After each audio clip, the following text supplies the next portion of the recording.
Okay. All right, this is Dennis with Accelerated Solutions LLC, coming to you with your business help video.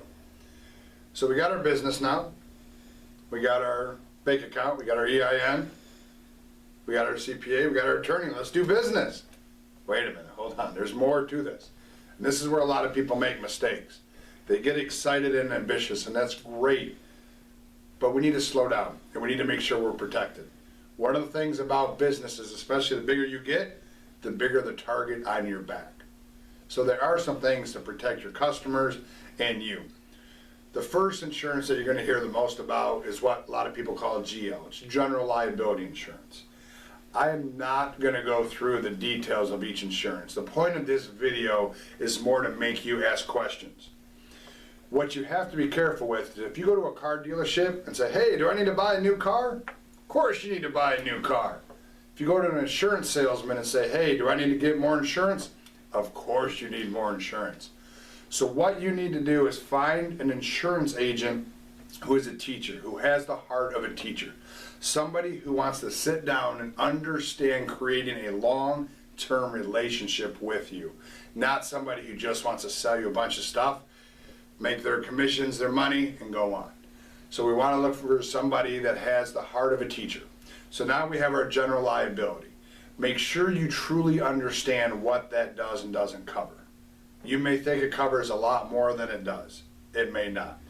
Another type of insurance is maybe you're renting or own a commercial space.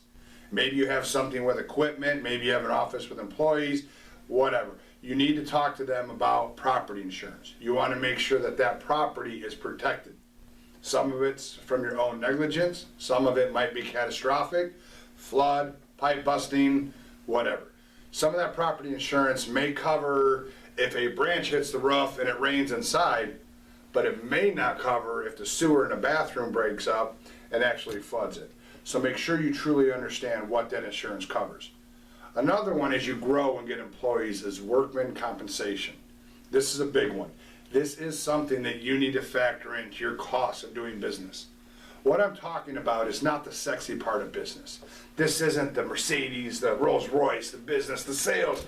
This is the stuff that real business owners have to talk about and learn every day. It's not fun, but you have to understand in order to protect yourself, your business, and your team. So workman's comp protects your employees, but it does also protect you from lawsuits and if they were to get injured and those kind of things. I'm not going to break down everything because I want you to do the due diligence to better understand exactly what that covered and what that fits into your piece. And insurance for this business is a whole lot different with an office staff than it is going to be for the roofer out there that's on top of a 3-story house putting a new roof on. So make sure you really understand that package. Another one that a lot of people make the mistake of is a home-based business insurance. I have homeowners insurance. I run my business out of there. Doesn't mean you're covered. Believe it or not, there's actually case studies that you can read. You have a printer over here, your business owns that printer, it catches on fire, burns your house down. They may not cover that. Your homeowners may not cover it because it was a business asset that burned down your house. Now that's an extreme example, but these are the kind of things that you have to start looking at because these are the things that do happen in the real world, even to good, honest people. So we need to make sure that you understand that insurance. So if you do have a home-based business, talk to your insurance agent about the possibility of having some type of home-based business insurance policy. Another one, which if you're selling and manufacturing products, might be a product liability insurance. This is about the product itself. I'll be honest with you, I don't actually sell any physical products like this, so I don't have that insurance. I'm not really familiar with it. But again, this is to bring up that conversation for you to ask those questions. Now, something I do have in the different businesses is commercial vehicle liability insurance. So some of the things you may not think about is, say you're running the Home Depot to get some parts for a job. Maybe you're doing a quick delivery in your personal pickup truck, no big deal. Until your insurance company finds out that you are doing what they call commerce inside that vehicle. No, your car insurance doesn't cover that. So you may need to ask them about commercial vehicle insurance in order to have that covered during commerce.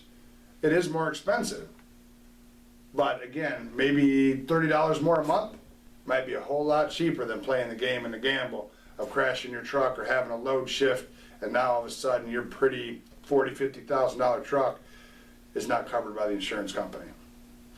The last one, again, I'm not familiar with this one either, is, I did read this one in an article because I'd never heard of it, but it is called the business interruption.